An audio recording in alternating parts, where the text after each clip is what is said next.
Bonjour, bonjour tout le monde. Alors, mon nom c'est Élysia, thérapeute holistique, enseignante en spiritualité appliquée et ma chaîne Élysia Unifia, Unifia pour représenter le concept de je veux vous partager mes différentes expériences en méthode de guérison, mais je cherche à unifier les différentes dimensions aussi autour de, que ce soit physique, mental, émotionnel, spirituel. Bref, je cherche à unifier à travers 3 portes d'entrée, la tête, le cœur ou le corps. Aujourd'hui, je vais faire un lien un peu avec la dernière vidéo que je vous ai présentée de ce qui m'est arrivé bébé pour illustrer le concept qui me tient très à cœur, la mémoire du corps. Et je vais vous en parler un petit peu plus en détail, d'une façon plus élaborée aussi. On parle de mémoire implicite versus explicite. Je vous raconterai ce que je veux dire par là. Et cette mémoire du corps, là, comment on peut communiquer avec elle? Est-ce qu'il y a moyen de communiquer avec notre corps? Oui, il y a déjà une façon de voir qui va aider à mieux comprendre, mais qu'est-ce que mon corps exprime? Il y a bien des livres de référence là-dessus, mais d'une façon plus appliquée, justement, plus concrète. Donc, si vous vous rappelez, la dernière vidéo, je vous ai parlé de mon expérience de bébé à 7 mois, mes parents se séparent et tous mes besoins de dépendance avaient été retenus finalement. Et puis vous savez, c'est drôle parce que là, je m'interromps, mais moi, ça me fait réagir quand les gens disent « Ah, bébé, on s'en rappelle pas. » Parce qu'on ne s'en rappelle pas consciemment, donc ça n'a pas d'impact. Tellement faux, tellement, tellement faux. En fait, c'est l'inverse. Parce qu'on ne s'en rappelle pas consciemment, bien, en fait, c'est pire parce qu'on n'a pas la pensée comme bébé pour filtrer les informations. Et tout ce qui, quand je dis information, c'est les stimuli, l'ambiance, les sons, la lumière, la température, la sensation du corps. Toutes ces informations-là sont absorbées directement dans le corps. Elles ne sont pas transformées par le mental. Alors, s'il vous plaît, dites pas, quand on est bébé, c'est pas grave parce qu'on ne s'en rappelle pas. Non, c'est pire. C'est plus important encore ce qui se produit dans notre expérience de bébé. Alors, dans cette avenue-là, moi, j'ai envie de vous parler justement de comment ça fonctionne, cette mémoire du corps, finalement. Il y a une citation de Jacques Salomé que j'aime beaucoup, qui dit « Ce qui ne s'exprime pas s'imprime ». Puis le mot « imprimer », c'est comme une empreinte. Et là, on comprend mieux. C'est comme viscéral, c'est dans le corps. Et tout ce qui est expérience en termes de son, d'environnement et tout. Et je veux aussi vous parler, mais qu'est-ce qu'on entend par mémoire, oui, du corps, mais implicite. Donc, rapidement, pour vous épargner, c'est compliqué, là, ces mots-là, le mot implicite, explicite, etc. Alors, en gros, ce qu'il faut retenir, dans la mémoire implicite, ça implique la mémoire corporelle. Donc, la mémoire corporelle, dans une mémoire implicite, puis le mot implicite, on peut entendre, c'est à l'intérieur, comme on dit aussi tacite, sans mots, tandis c'est différent de explicite lorsque ça s'exprime. Donc, dans la mémoire implicite, il y a la mémoire sensorielle, la mémoire émotionnelle et la mémoire corporelle. OK? Ce qu'il faut comprendre dans la mémoire implicite, c'est une mémoire qui... tout est toujours encodé, enregistré dans le corps. OK?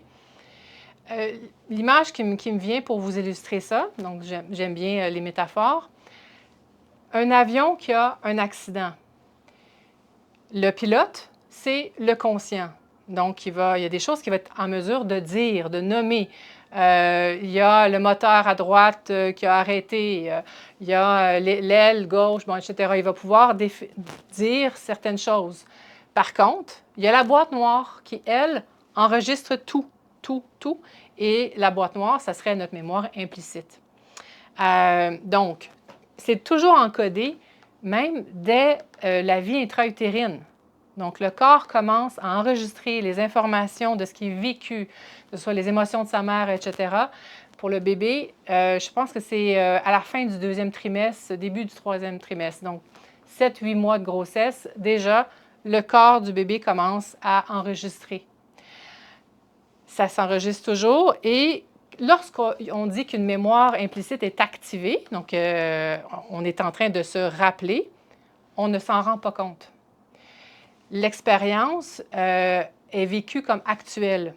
C'est pour ça, quand vous rencontrez des situations avec les gens et une personne avec qui vous parlez, puis elle réagit en disant « Ah ben oui, on dit qu'ils projettent sur nous là, leurs émotions, leurs pensées. Ben oui, tu as dit ça, tu as fait ça, puis etc. » Il est possible que juste l'intonation que vous avez eue, la posture que vous avez eue, ça l'a déclenché une mémoire implicite pour la personne à qui vous parlez. Et la personne le vit comme étant « ça se passe maintenant ». Mais c'est une mémoire implicite qui est activée. Okay? C'est ça qui est difficile, là. On ne peut pas faire la distinction entre les deux. Versus la mémoire explicite, c'est simple. C'est lorsqu'on est capable de nommer les faits, les événements, lorsque on va exprimer des choses. Et pour que la mémoire explicite s'encode, qu'elle puisse s'enregistrer, il faut être conscient. Il faut pouvoir apporter une attention focale, être attentif à la situation et se sentir en sécurité. Okay? Fait que ça m'amène à l'autre portion. Mais qu'est-ce qui se passe lorsqu'il y a des choses qu'on ne se rappelle pas? Okay? Il y a un phénomène qui s'appelle la dissociation. Et c'est un mécanisme de protection. Des fois, lorsque des situations sont trop éprouvantes, on se déconnecte. Ce que j'entends par trop éprouvant, trop difficile, émotionnellement surchargeant. Il y a, imaginez un diagramme où est-ce que lorsque la charge émotionnelle est très faible, on ne se rappelle pas vraiment parce que ce n'est pas important. Est-ce que je me rappelle, moi, de ce que j'ai déjeuné il y a 2 semaines? Bof, pas vraiment. Lorsqu'il y a des événements émotifs qui sont suffisamment, c'est comme on va dire un niveau optimal, la journée de mon mariage, la naissance de mes enfants, c'est des émotions, oui, là, on va s'en rappeler. Sauf que si on continue, puis que là, ça devient trop émotionnel, trop, ça nous surcharge, là, la mémoire implicite, elle, fonctionne toujours, mais la mémoire explicite va être inhibée. Il va y avoir la dissociation. La dissociation, lorsqu'il y a un événement trop émotionnel, mais on s'entend, c'est une émotion qui est souffrante. Okay? On dit que le système nerveux, il déconnecte. C'est comme un peu comme dans une maison avec un système électrique. Il y a un disjoncteur quand le niveau de voltage d'électricité est trop élevé. Il y a un disjoncteur qui va faire sauter les fusibles, comme on dit. Et c'est une façon de protéger le système central. Je vous donne un exemple.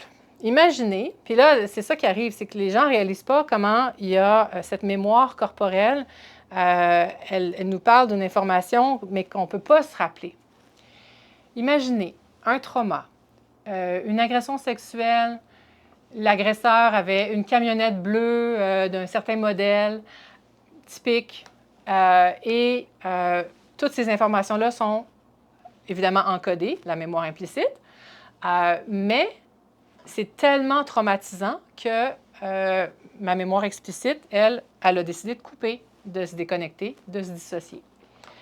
Plus tard, donc, l'événement, je ne m'en rappelle plus consciemment. Okay?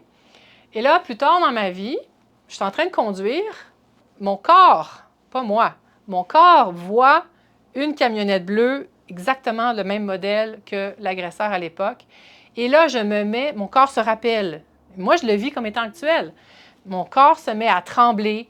J'ai de l'oppression, j'ai de la misère à respirer, j'ai les mains moites, ça ne va pas, mais pas pantoute. Mon corps est en mode danger, danger, danger. Et là, moi, je me dis, OK, qu'est-ce qui se passe maintenant? J'ai peur. Et là, il y a une association de j'ai peur, conduite automobile. C'est parce que je suis en train de conduire. Et ma mémoire explicite, mon conscient, croit, lui, que c'est à cause que j'ai conduit dans un certain contexte, mais ne fait jamais le lien que c'est à cause de la camionnette bleue et l'association avec l'agresseur, puis le trauma. Alors, C'est ça la difficulté. C'est que faut ramener de la conscience au corps, mais par définition, la première protection, c'est d'éviter de ne pas y penser, de se déconnecter.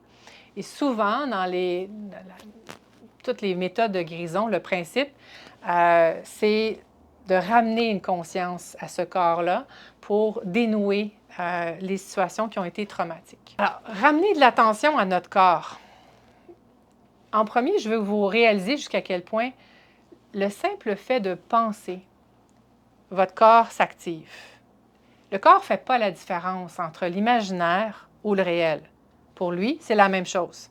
Fait que pensez-y, quand vous regardez des films d'horreur ou des films d'action, c'est sûr que votre corps, lui, est activé. C'est évident. C'est un peu pour ça qu'on aime ça, mais bon. Soyez indulgents pour votre corps là-dedans.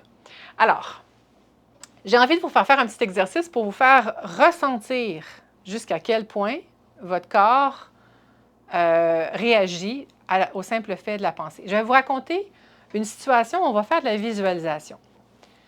Prenez le temps, vous êtes assis. Prenez le temps de juste observer votre corps. Vous respirez, votre respiration. Je vais le faire avec vous. Et si vous voulez, vous pouvez fermer les yeux. Ça va être encore plus facile d'imaginer. Mais si vous êtes moins à l'aise, vous pouvez regarder l'écran. Il va y avoir des images qui vont vous aider. Alors, vous entrez dans la cuisine. Et là, vous voyez, il y a un panier de fruits sur la table. Observez le panier de fruits. Il y a une tache jaune. Vous vous rendez compte que c'est un citron. Vous prenez le citron. Observez le citron. La texture de sa peau, la couleur jaune étincelante. Puis, vous prenez un couteau, vous déposez le citron sur une planche à découper et vous coupez le citron en quartiers ou en rondelles, c'est comme vous voulez. Vous voyez, et vous pouvez même sentir un peu l'odeur fraîche de ce citron. Maintenant, je vais vous inviter à porter le quartier de citron à votre bouche et vous mordez dans le citron. Vous goûtez le jus du citron, puis ensuite, vous déposez le quartier sur la table. Est-ce que vous avez remarqué une différence? Avez-vous remarqué au niveau de votre bouche? Il y a de la salive un peu plus, hein? Même moi. Puis je parle, hein? Fait que bref, normalement, votre corps va réagir et va saliver comme s'il s'apprêtait à croquer dans un citron. Puis c'est très, très acide et il a besoin de se protéger de cette acidité-là et la salive est au rendez-vous. Alors, juste de penser à quelque chose, le corps s'active. Maintenant, il y a une autre méthode plus concrète, si je peux dire, que j'ai découverte dans mes expériences. Ça s'appelle la kinésiologie intégrée. Intégrée parce que il y a le principe de la kinésiologie, l'étude des mouvements, etc., mais d'une façon plus précise, la kinésiologie intégrée, c'est l'étude de moyens de communication pour communiquer avec le corps. Le but, c'est d'aller dépister les blocages du corps pour pouvoir les dénouer.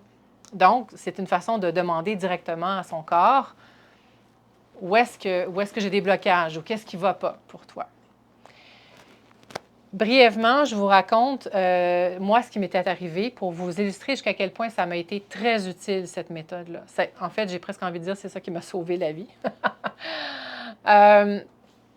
2012, douleur extrême dans le cou, tellement extrême que je ne pouvais pas, juste la posture dans laquelle je me trouve devant vous maintenant, là, j'étais incapable de tolérer ça. Je devais m'accoter la tête partout ou être allongée à plat. D'être verticale plus de 30 secondes et je souffrais le martyre. Même encore une fois, puis ça c'est l'histoire de ma vie, quand j'étais allée voir le médecin, il ne comprenait pas, ils ont fait une radio, des muscles super enflés, inflammés et tout. Et il me disait, mais madame, vous avez dû avoir un choc quelconque. niet, nada, aucun choc. J'ai même fait de l'humour en disant, ben, si ça s'est fait quand j'étais somnambule, peut-être, mais non, j'ai eu aucun choc. Donc, je suis allée voir quelqu'un qui est spécialiste, un chiropraticien, et il pouvait accéder aux deux méthodes, autant la biomécanique, donc manipulation concrète, ou avec la kinésiologie intégrée, une façon pour adresser les enjeux psychosomatiques, donc le lien entre les émotions et le corps. Et avec lui, il a vraiment testé biomécanique. Mes douleurs ont augmenté en flèche le lendemain. Et je me rappelle encore, il a dit, OK, c'est clairement pas mécanique, donc ça doit être, c'est au niveau de psychosomatique, au niveau des émotions que ton corps porte. Et là, on a procédé avec une technique. C'est très simple. Le principe, c'est que le corps vous dit, va vous dire ce que vous pensez, est-ce que c'est vrai ou faux. OK? Vrai, le corps va être fort. Faux, le corps va être faible. OK? Là, ce qui n'est pas évident, puis j'ai vu cette méthode, donc je vais vous la décrire très facilement. Alors, vous pouvez faire ça à la maison.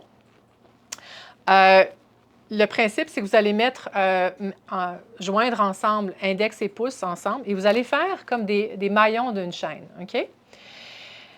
La difficulté, c'est que vous allez devoir identifier le niveau de force à appliquer parce que, évidemment, vous pourriez surpasser la charge émotionnelle et forcer plus que nécessaire. Là, vous n'aurez pas l'heure juste, vous n'aurez pas l'information précise. Donc, au début, pour aller vérifier là, quelle est la force nécessaire pour aller sentir le oui ou le non de votre corps, il s'agit de poser des questions évidentes où est-ce que vous pouvez avoir le oui ou non. Vous pouvez commencer par juste oui, non. Et là, quand c'est non, je n'ai pas de force pour retenir mes doigts ensemble. Non. Puis là, c'est faible, tout simplement. Vous pouvez vous amuser avec d'autres questions. Je suis québécoise. Oui. Je suis africaine. Non. Donc là, si vous sentez que vous êtes trop fort avec votre index et pouce, vous pouvez aller chercher d'autres doigts un peu plus faibles, si on peut dire, pour aller trouver cet espace, OK? Le juste milieu entre oui et non. Puis pour vous illustrer un peu ce qui s'est produit pour moi, quand je me suis posé la question en écrivant les scripts dans les vidéos, je me suis retrouvée à vérifier, si je vous dis souvent, vous pouvez utiliser la question « je m'appelle », mettons, « je m'appelle Claude », non, moi. Puis si je dis « je m'appelle Élysia », c'est plus ou moins vrai. Donc, quand vous allez poser vos questions, ça va être important d'aller chercher le plus clair possible. Donc, je m'appelle Élysia, oui et non. Je me sens dans mon âme Élysia, mais officiellement, je ne porte pas ce nom-là. Donc, mais si je dis, je me présente à vous en tant qu'Élysia, c'est fort, oui, c'est ça. Alors, quand vous posez une question, par exemple, vous pouvez poser des questions aussi plus larges que vous n'êtes pas certain. Mon amitié avec telle personne, est-ce que c'est une bonne amitié ou pas? Attention, bon, c'est large. Est-ce que c'est une personne qui m'apporte de l'énergie? Oui, non. Est-ce que c'est quelqu'un qui va m'aider à évoluer? Parce que peut-être qu'elle vous confronte, cette personne-là, puis c'est éprouvant. Donc, si vous dites bon, bien, c'est pas nécessairement bon parce que vous n'avez pas envie, mais en même temps, ça peut vous aider à avancer. Bon. Voyez-vous, c'est ça les nuances que vous devez être au clair. Rapidement, j'ai envie de vous partager quelque chose. Quand j'ai fait l'exercice, puis me nommer Élysia, j'ai remarqué aussi qu'en disant ça, j'ai eu comme un point dans le ventre. Puis je me dis, voyons, qu'est-ce qui se passe? Puis on s'entend, dans mon corps, je suis en train d'anticiper la création de ces vidéos-là pour vous. Puis, désolée pour les cœurs sensibles, mais je pense 30 minutes après, je me suis retrouvée avec la diarrhée. Bon. Fait que là, je suis allée voir Dictionnaire des malaises et des maladies. OK? Puis, comme je vais vous le montrer à la fin, là, il y a plusieurs livres qui vont vous parler de la mémoire du corps et tout. Puis là, je suis allée vérifier, OK, ça veut dire quoi la diarrhée? Puis, pensez à ça, là, je me présente à vous, deuxième moitié de ma vie, Élysia, C'est une autre facette de moi. C'est comme une situation nouvelle. Donc, alors, cet état est souvent, donc il parle de la diarrhée. Cet état est souvent causé par la peur ou le désir de fuir une situation, une réalité ou nouvelle pour moi. Oui. Un flot d'idées nouvelles arrive et je n'ai pas le temps de les intégrer. C'était ça. Et ensuite, ce n'est pas tant la nourriture, mais bien mes pensées qui ne conviennent pas. Ensuite, qu'est-ce que j'ai? Ah oui, intestin qui refuse la digestion et qui évacue immédiatement. Je veux laisser à l'extérieur de moi. Je cherche mon identité. Je lisais ça, j'étais comme, mais voyons. Je cherche mon identité que je voudrais conforme aux attentes des autres. Puis on s'entend, hein, quand je me présente à vous comme ça, il y a toute la portion de rentrer dans une certaine approbation, puis en même temps, être moi-même. Et à la fin, si vous êtes intéressé par ce livre-là, il donne des solutions, puis vous dites à voix haute cette notion de j'accepte de prendre le temps de voir, de sentir et d'écouter mon cœur pour voir ce qui se passe dans ma vie. Lorsque je ralentis vraiment, je réalise à quel point je passais tout droit, comme des aliments, et la question de prendre le temps. Et mon corps m'avertit que je dois faire confiance à la vie et que je suis constamment supportée. J'accepte mes forces intérieures créatrices. Fait que, voyez-vous, si vous prenez le temps de vous arrêter à ce que votre corps vous dit, ben, il va vous donner beaucoup de ressources, d'idées. C'est une façon de justement de revenir en soi pour trouver sa boussole intérieure, finalement. Fait que, à la maison, je vous encourage à aller essayer ça, ce petit truc-là avec les doigts. Puis, vous verrez un peu ce que ça fait. Puis, vous pouvez l'utiliser pour poser des questions comme ça m'est arrivé à l'épicerie. Est-ce que cet aliment-là est bon pour ma santé? Oui ou non? Aussi simple que ça. Juste de le regarder puis d'imaginer de le manger comme le citron, bien, votre corps va vous répondre, tout simplement. Sur ce, bonne fin de journée.